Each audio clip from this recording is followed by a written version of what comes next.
curious of this. This is your dissertation proposal, oral defense. Yes. Dr. James Herndon, your committee chair, and Dr. Tony Muscarella is your second committee member, also known sometimes as methodologist, but not always. We reviewed your written proposal several times and it got approved in task stream. So you're at the point where you are to prepare or present to us your PowerPoint presentation, generally uninterrupted unless we get disconnected. We'll save our questions, comments to after your presentation. And normally we allow about 15 to 20 minutes for a routine presentation. Okay. You said 15 or 20? Yeah, it could go more, but we don't want two or 3 hours worth of presentation. Of course. Yeah, let me just mark the time. Dr. Muscarella, you have any comments? Nope, just looking forward to it. All right. Okay. Yeah. Awesome. Yeah, I'm very excited to share with you all. I know Dr. Herndon's very excited for me to be working toward the end of this journey. He's been really great at communicating, and I'm very grateful for both of you. I haven't had as much opportunity to work with you. I can almost call you Lieutenant Colonel, but not quite yet, but with you, Major. So I'm very excited you were with me today. I've been eagerly awaiting this, and as you both know, with the holiday, got pushed out a little bit. So excited to jump right in. So my dissertation, Take it away. Yeah, my dissertation explores how expatriates experience cultural intelligence and leader-member relationships, and how those experiences shape their intent to remain in a multinational organization. And expatriates are strategically essential for global operations, and yet turnover rates remain very high and extremely costly for organizations. And the purpose of my study is not simply to measure cultural intelligence and leader-member exchange again, but to understand how expatriates interpret these constructs in real organizational life.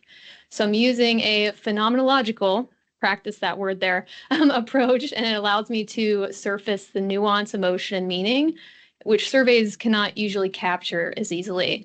So my why behind it is that this connects my background in anthropology. So having the cross-cultural making piece of it with the organizational psychology piece, then there's a leader-member exchange and retention piece. And so it brings together my personal and practical experience and to help support global workforces. I do work in learning and development on the career management side of things, so I'm very familiar with that side of HR, and I love to be able to contribute to the continual growth of that learning. So this topic exists at the intersection of my human experience, culture, leadership, and then also on the side of organizational systems. So I'll jump into the next slide.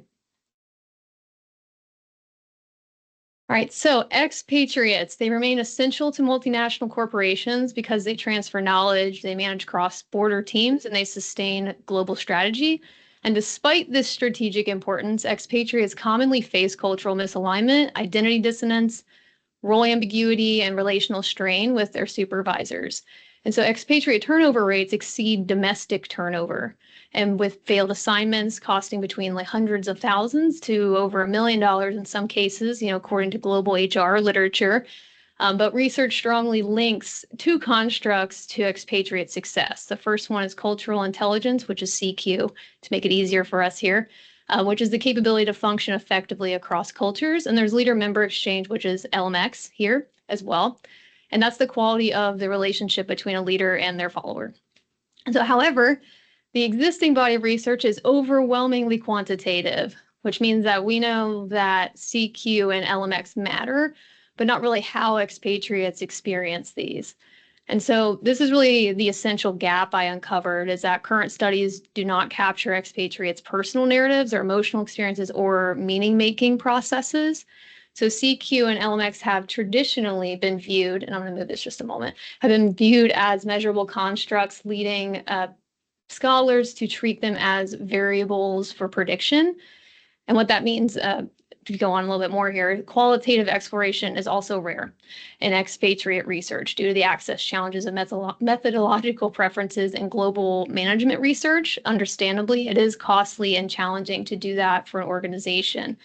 So that's really what attracted me to this research in itself, is to bring those two things together and bring it full circle and really understand those lived experiences. So the problem that this study addresses is the lack of qualitative research that explores how CQ and LMX shape expatriates' retention intent. And quantitative studies show correlation, of course, but they do not capture how expatriates understand, how they interpret or emotionally respond to cultural challenges or their leader relationships. So existing research treats CQ and LMX as static, as measurable traits rather than dynamic social processes that expatriates are continuously negotiating and experiencing. So retention intent, though, as I have here, the internal process of deciding whether or not to stay, it's often reduced to a single Likert scale item, which tends to strip away context, nuance, and meaning. You know, people say, why did you leave? Was it for A, B, C, D? Was it this reason? A general open text is less commonly seen as well. So understanding the quantitative versus the qualitative, as you both do already, there's a lot of quantitative information about retention intent, but not as much qualitative. But without lived experience data, organizations lack the insight into what expatriates actually need in order to stay at an organization. So retention intent predicts turnover much earlier than behavior and is more sensitive to subtle organizational and relational cues. And turnover behavior is retrospective, right? So retention intent captures decision making while the psychological contract is still active, which is very important. When we look at behavior as being retrospective, it can be challenging to really get a full picture of what's happening in the now.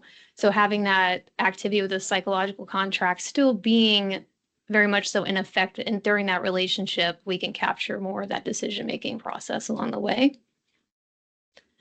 And so the purpose of the study is to explore how expatriates experience CQ and LMX and how these experiences influence their retention intent.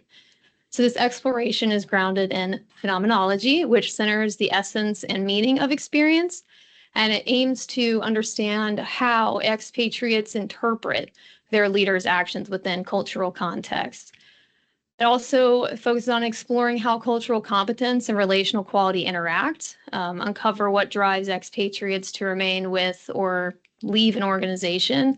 This purpose aligns with calls in literature for more context-rich, narrative-based insights. HR and global mobility teams can use these insights to develop culturally intelligent and relationally supportive leadership programs too. And these findings may inform global onboarding, DEI practices, cross-cultural training, learning and development opportunities, compliance training, and retention planning as well. So to get into the research questions component of this, the primary research question is, how do expatriate employees perceive the role of CQ and LMX in shaping their retention intent? And then the first research question here is, how do expatriates experience LMX relationships, and how do these relationships influence their decisions to stay or leave? And the second one is, in what ways do CQ and LMX interact to influence expatriates' workplace experiences and retention intent? So how do these work together? How do these questions influence one another? So the secondary question unpacks the primary one. So that first question focuses on the relational aspects, and the second one focuses on cultural relational integration. So together they map directly to the phenomenon of interest. So how do I ensure that alignment? I'm sure it's a question, crossing your mind. Well, these questions will map precisely onto the problem, the purpose, the theoretical framework, the interview protocol, and then it also ensures methodological coherence. So on this next part with the conceptual and theoretical frameworks, there are a couple of things at play here. So we have cultural intelligence theory from Early and Ang in 2003. CQ has 4 dimensions. There's metacognitive, there's cognitive, motivational, and then behavioral. Expatriates rely on CQ to interpret cultural cues, to avoid misunderstandings, and to adapt behavior. And then CQ also influences adjustment, their well-being, and their embeddedness. And then there's leader-member exchange theory from Grain and Bien from 1995. It also used to be known as the vertical dyad linkage theory, if that's of reference for you all, if you've heard that one as well. But LMX focuses on the leader-follower dyad. So high LMX provides trust, respect, psychological safety, and emotional support. LMX also predicts commitment, satisfaction, and retention across cultures. So to integrate these, CQ informs adaptation, whereas LMX informs belonging. And together they form a dual lens for understanding expatriate retention. So why combine these theories? Literature has shown that CQ alone is insufficient. Without support, even high CQ expatriates struggle. Even those with high cultural intelligence are not as successful as one might think. At high LMX, leader-member exchange relationships help expatriates leverage their CQ effectively. And integrating them is theoretically sound, and it fills a meaningful gap that's been identified by Lay and et al. 2025, and a lot of others where there's this need for the contextual experience and the essence of what is happening in real time in those lived experiences from expatriates. So I am using a qualitative phenomenological approach to explore this experience, to understand the meaning and interpret it as well. So phenomenology is appropriate because I'm not measuring variables. I'm examining how expatriates make sense of their workplace experiences. So I'll be using semi-structured interviews to allow depth, flexibility, and participant-led storytelling. As Saldana's two-cycle coding method and Mustaka's phenomenological steps provide already a structured and rigorous analytic pathway, so I will be leveraging those as well. I did choose this approach because grounded theory seeks to build new theory, which is not my goal for this. Case study focuses on bounded systems, and expatriates' experiences are not bounded by a single program or location. For example, a narrative focuses on life stories, and my focus is on the essence of shared experience. So phenomenology best fits that purpose and the research questions as well.